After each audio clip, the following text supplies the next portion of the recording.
Professor Dong Soo-yoon, President of Yonsei University, Professor Samuel Pang, Director of the Institute of African Studies, Excellency Ban Ki-moon, former Secretary General of the United Nations, faculty, students, and staff, distinguished ladies and gentlemen. First, I would like to thank you for the tremendous honor you have bestowed on me and my country with the award of this honorary doctorate.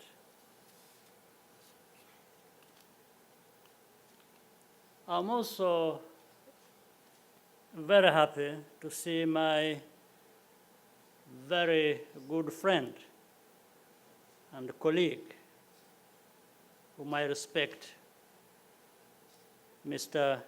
Ban Ki-moon, who we in Rwanda hold in the highest esteem. This is my fourth visit to Korea, but my first to the Yonsei campus. I wish that our connection had started much earlier.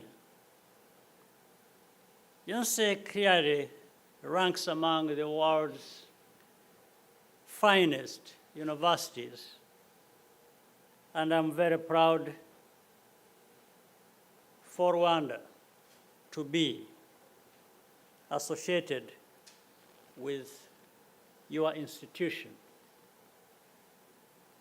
I would like to focus my remarks on a simple question, and that is, what is the purpose of public policy?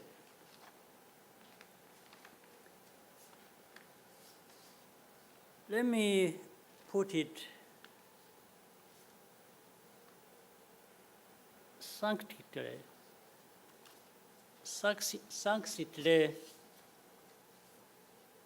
in light of my country's experience.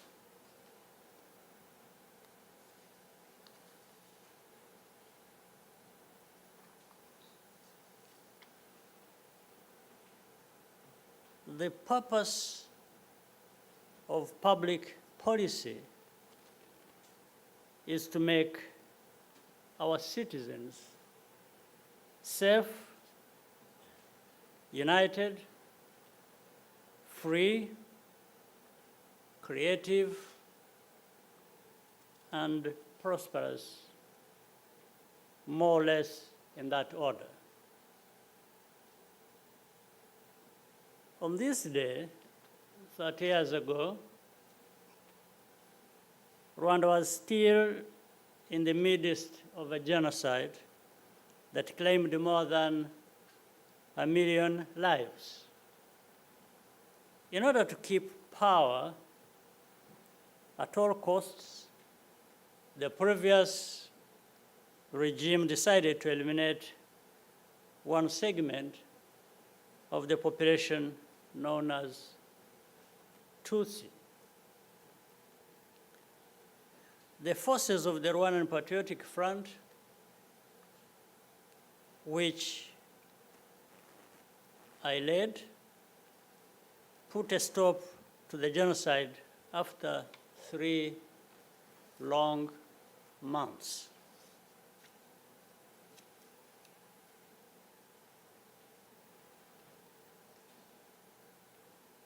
We inherited a country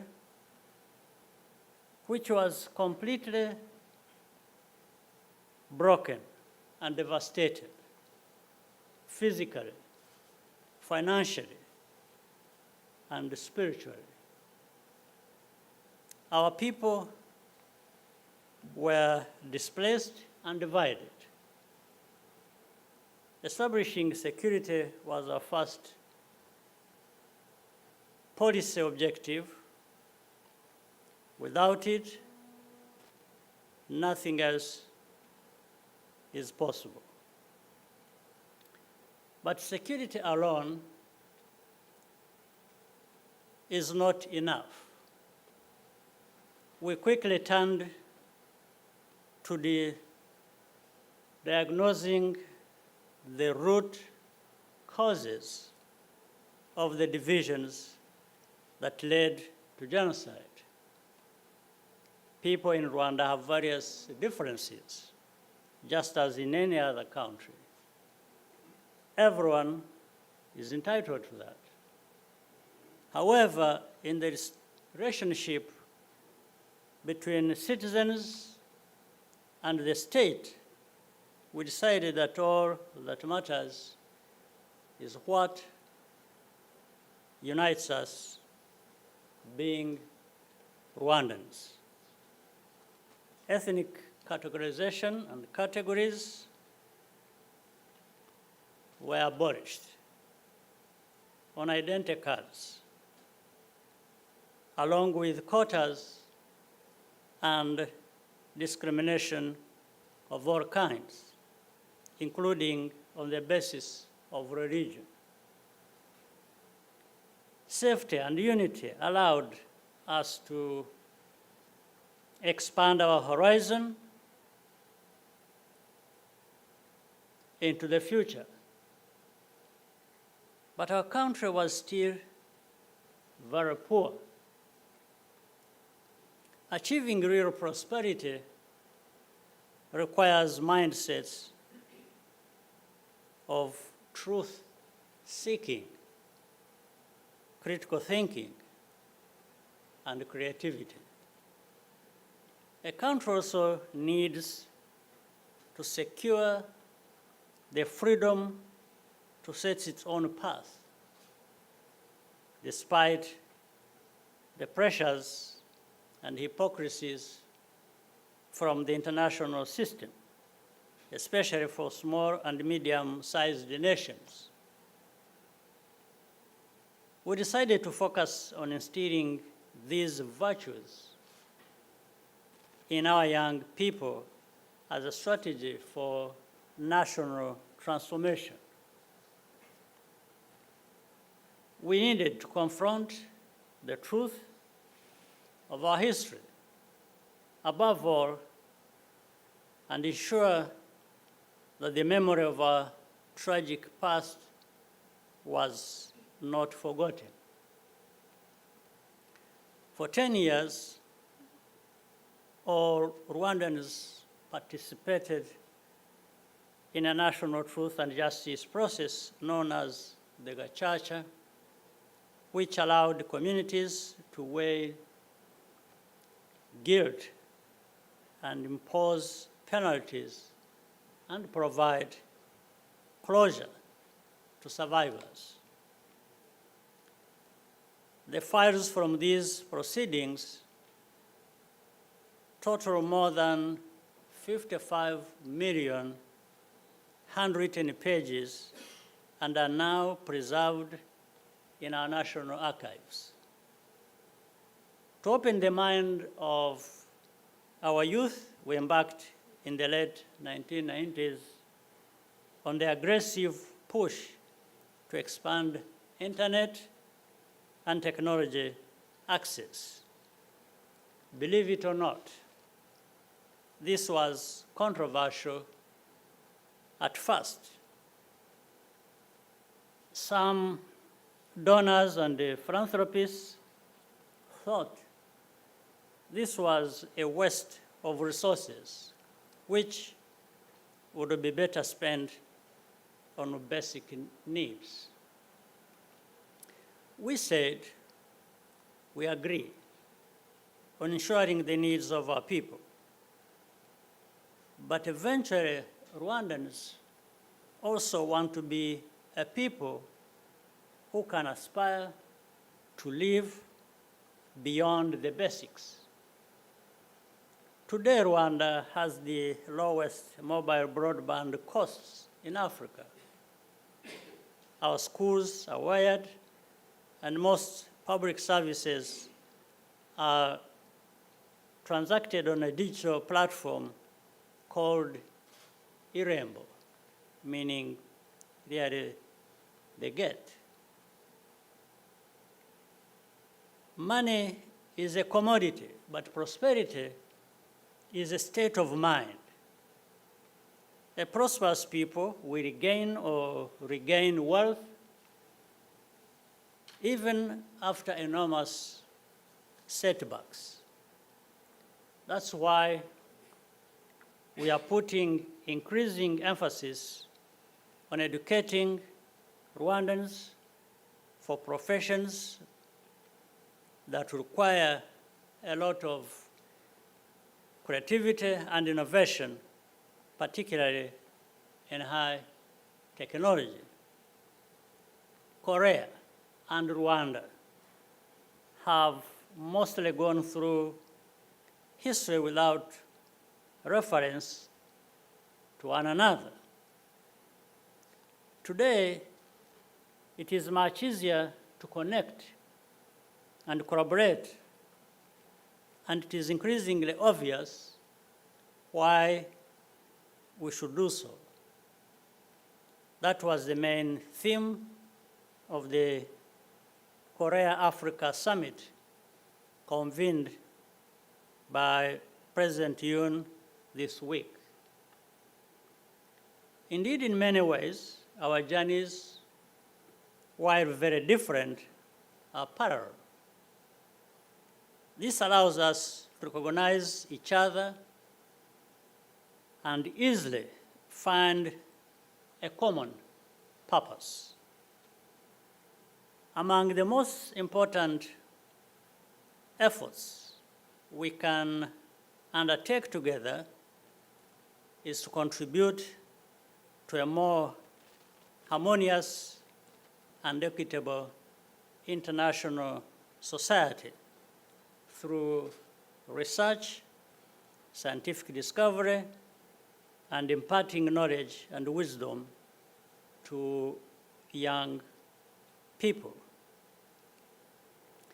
I fully expect the encounter between Rwanda and Yonsei University will flourish and bear fruit for decades to come. Every member of the Yonsei community is most welcome in our country.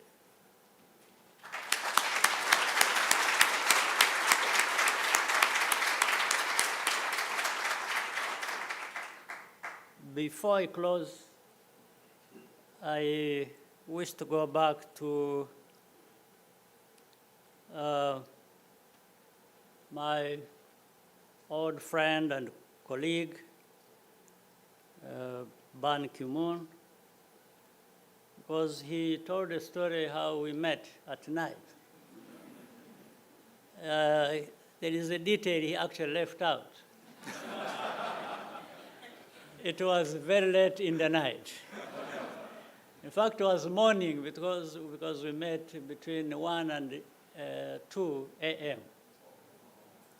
Yeah, he had to continue the journey. He was on a trip across many parts of Africa, campaigning for the Secretary General position. And I had delayed him. I was away in the countryside. So I had to make sure I see him when I came back, and that was very late. So sorry for keeping you very late. But of course, I had the honor and pleasure of working with the Secretary General when he was there at the time of the UN. And in fact, he appointed me sometime in the course of his first term as the co-chair of MDGs. I'm sure my friend Ban Ki-moon remembers that very well. And I served on that commission for a long time. But it was because of the connection we had and the backgrounds we had in terms of the feeling for humanity and development thereof that we worked so well together. And so I thank you. I'm happy to have this moment to include it in my remarks. Once again, I thank you very much for the privilege of being with you today at this prestigious university, which also Yonsei University has bestowed upon me this great honor. I thank you.